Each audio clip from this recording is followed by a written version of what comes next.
उर्दू खबर के मुअज़्ज़िज़ दोस्तों, मैं हूं माजिद मलिक और आप तमाम देखने और सुनने वालों को अस्सलाम वालेकुम। नाज़रीन, जैसा कि आप जानते हैं कि अफगानिस्तान में दरियाफ्त होने वाला असहाबे काफ का गार इस वक्त तमाम दुनिया की तवज्जो का मरकज बना हुआ है। गार से दरियाफ्त होने वाले 7 असहाब की लाशों पर तहकीकात शुरू कर दी गई है। गार में असहाबे काफ के कुत्ते की लाश के साथ साथ ऐसे जानवर की हड्डियां भी पाई गई जिसे देखकर साइंसदान भी हैरान रह गए। आप जरूर ये सोच रहे होंगे कि अगर अफगानिस्तान में असहाबे काफ का गार और इनकी लाशें दरियाफ्त हो चुकी हैं, तो तुर्की में दरियाफ्त होने वाले असहाबे काफ के गार की हकीकत क्या है? क्या वो झूठ पर मबनी है या अफगानिस्तान में दरियाफ्त होने वाला असहाबे काफ के गार की हकीकत कुछ और है? आज की ज़ेरे नजर वीडियो में हम तमाम दुनिया के आर्कियोलॉजिस्ट की तवज्जो अपनी तरफ मबजूल करवाने वाले इस गार की हकीकत जानने की कोशिश करेंगे। प्यारे दोस्तों, कई साल पहले अफगानिस्तान के सूबे फाराब के जिला केसर में सदियों पुराना एक गार दरियाफ्त किया गया। अफगानिस्तान का ये इलाका बेशुमार ऊंचे ऊंचे पहाड़ों और ढलवानों से भरा हुआ है। अफगानिस्तान के इस पथरीले और बंजर इलाके में जहां सदियों पुरानी सकाफत और रहन सहन के आसार अक्सर बेशतर मिलते रहते हैं, वहां ऐसे गार की दरियाफ्त कोई अनहोनी बात नहीं थी। हर कोई जानता है कि उस इलाके से मिलने वाली नवादरात का ताल्लुक हजारों साल पुरानी तहजीब सकाफत से होता है।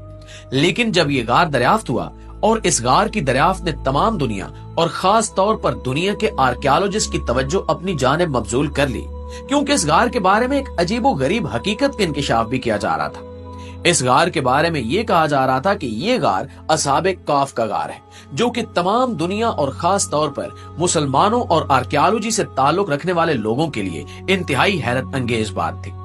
हर कोई इस हकीकत से बहुत अच्छी तरह आगाह है कि असहाबे काफ का वाकया कुरान मजीद में बहुत तफसील के साथ बयान किया गया है। अहादीस रसूल में भी इस वाक़े की तफसीर के साथ साथ तफसीली जुज़ियात भी मौजूद हैं। और हम ये भी जानते हैं कि आज से कई साल पहले तुर्की में असहाबे काफ के गार की दरियाफ्त हो चुकी है।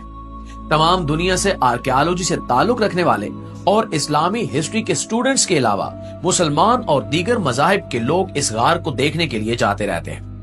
ऐसी सूरत हाल में अफगानिस्तान जैसे मुल्क में जहां इस्लामी हिस्ट्री से ताल्लुक रखने वाली कोई भी बड़ी दरियाफ्त सामने नहीं आई, अचानक असहाबे काफ के गार की दरियाफ्त ने तमाम दुनिया की तवज्जो तो हासिल कर ली है, लेकिन इसके साथ साथ बहुत से ऐसे सवालात भी लोगों के जहनों में उजागर हो चुके थे जिन्होंने इस्लामी हिस्ट्री की दरियाफ्तों पर सवाल उठा दिया। एक ही गार जिसका जिक्र कुरान पाक में भी आया है, 2 जगह पर मौजूद कैसे हो सकता है?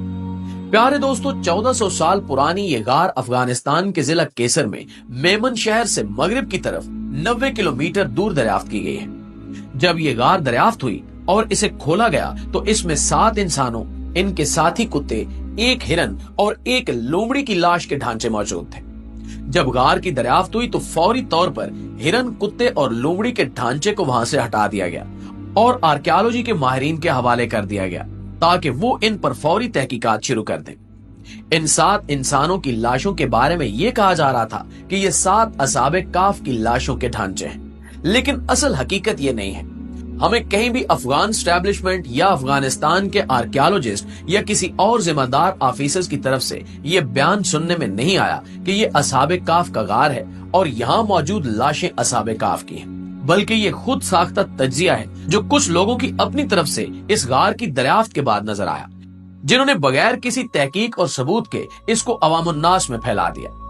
कुरान पाक में बयान किए गए असहाबे काफ से अफगानिस्तान के इस गार का कोई ताल्लुक नहीं है, क्योंकि जो निशानियां और सबूत हमें कुरान, हदीस और सहाबा कराम के अकवाल से असहाबे काफ और इनके गार के बारे में मिलते हैं, इनका कोई भी हिस्सा हमें अफगानिस्तान के उस गार से मिलने वाली लाशों और दीगर चीजों से मैच करता हुआ नजर नहीं आता।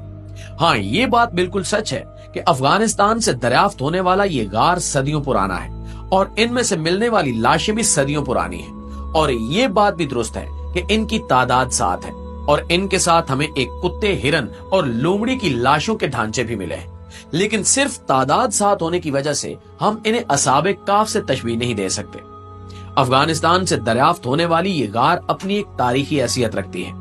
इसमें से दरियाफ्त होने वाली लाशें 1400 साल पुरानी हैं। ये कहना मुश्किल है कि ये लोग गार में किस वजह से दफन हुए।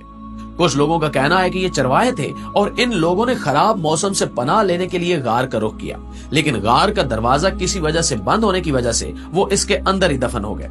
जबकि कुछ लोगों का ये मानना है کہ اس علاقے کے ظالم حکمران سے بچنے کے لیے یہ لوگ غار میں چھپ گئے اور غار کا منہ کسی نے بند کر دیا، جس کے بعد یہ باہر نہ نکل سکے اور وہیں پر دفن ہو گئے۔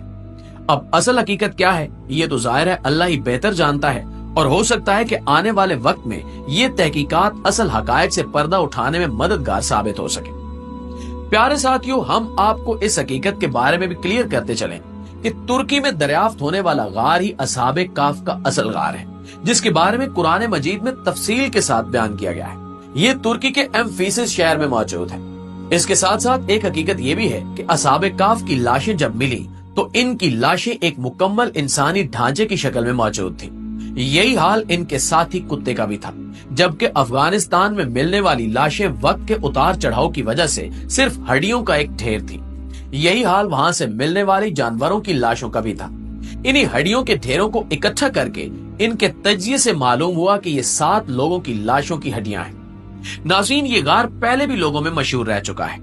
121 سال پہلے اس غار کو زیارت خواجہ عزیزن کہا جاتا تھا۔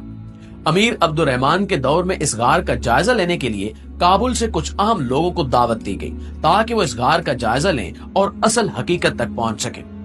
اس دور میں بھی انہوں نے یہی رپورٹ پیش کی کہ اس غار کا اصحاب کہف کے غار سے کوئی تعلق نہیں ہے۔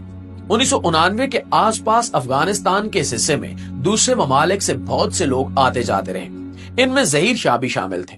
انہوں نے اس دور میں سب سے پہلے اس غار کا دروازہ کھولا، اور جس وقت انہوں نے اس غار کا دروازہ کھولا اس وقت انسانوں کی لاشیں غار کے اندر تھیں اور ایک کتے، ہرن اور لومڑی کی لاش غار کے دروازے پر تھی۔ ظہیر شاہ کے دور میں یہ غار شہرت حاصل کر چکی تھی۔ ایک ہندو راجہ سلطان سلجن نے اس غار سے منسلک ایک مندر کی عمارت بھی تعمیر کی، لیکن کچھ عرصے بعد راہزنوں نے اس پر حملہ کر دیا اور اسے تباہ و برباد کرتے ہوئے اس میں موجود تمام قیمتی سامان اپنے ساتھ لے لیا۔ اس وقت کے بعد یہ غار ایک دفعہ پھر دنیا کی نظروں سے روپوش ہو گیا اور کچھ سال پہلے اسے دوبارہ دریافت کر لیا گیا ہے۔ جی تو معزز دوستوں، میں پوری امید ہے کہ آپ اس غار سے ملنے والی اصل لاشوں کی حقیقت جان چکے ہوں گے، لیکن اس بارے میں آپ دوستوں کی رائے کیا کہتی ہے نیچے کمنٹ سیکشن میں ہمیں ضرور بتائیے گا۔ انشاءاللہ آپ سے ملاقات ہوتی ہے اگلی ویڈیو میں، تب تک اپنا ڈھیر سارا خیال رکھیے۔ اللہ نگہبان۔